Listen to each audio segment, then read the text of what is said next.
Utah's most accurate forecast with Alana Brophy, weather rate certified 10 years in a row. It's an extremely mild Valentine's Day out there, and you probably noticed the clouds that have been moving into our state. We start down there in Cedar City. Live look from our Southern Utah University network camera, 59 degrees in Cedar City.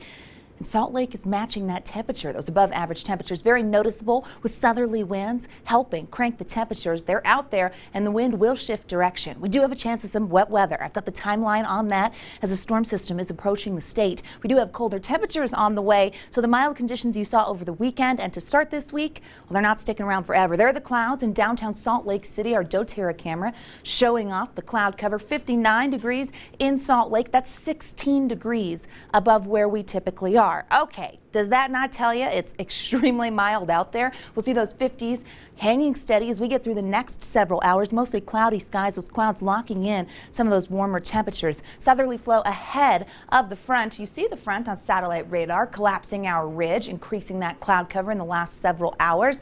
The front will bring cooler air and some gusty conditions. It's a splitting system, and that means we're going to have two different areas of low pressure. This first one kind of digs to the desert southwest. It does bring the potential for wet weather in the central and southern portion of the state, but northern Utah's not out of it. I'm going to show you the timeline. Today, the increasing clouds with breezy conditions ahead of the system. Here we are into tomorrow. The system arrives. This is tomorrow morning. We get a band of moisture associated with it. So some of the models like it. Northern Utah not looking at a tremendous amount of moisture. This is a weakening system. Cache Valley will see snow. A mix of rain and snow potential is out there for northern Utah, depending on temperatures and the timing of this wet weather, which you see will keep us active through the afternoon and evening. Notice how that moisture slides into central and southern Utah. Colder air arrives as we move into Wednesday, and the wet weather chance does linger. You can see how the model kind of keeps that in there on the eastern side of the state into central Utah, so we can't rule out some snow showers into Wednesday. It's been a long time since we've been able to say that, and we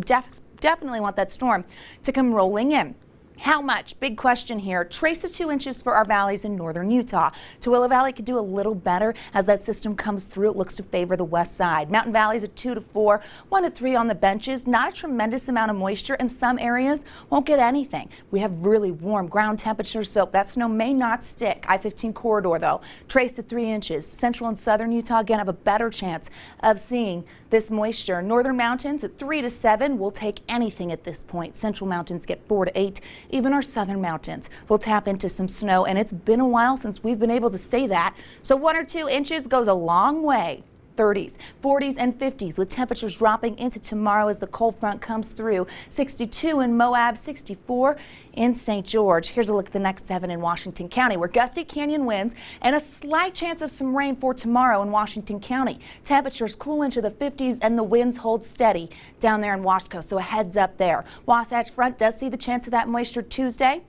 And then into Wednesday, those temperatures topping out in the upper 30s on Wednesday, so that cold air moving in. Things quiet as we get towards the end of the work week. But then next week, as we kick off the week, could see another front coming on through. We need some moisture and a more progressive pattern, so come on, Mother Nature, show us the love. All right, when it comes down to weather, you want to make sure you download that ABC4 weather app. Gives you an idea of what's headed your way. Take a picture of this QR code. It takes you right to the App Store. You can download the app for free, and then we can be there for you.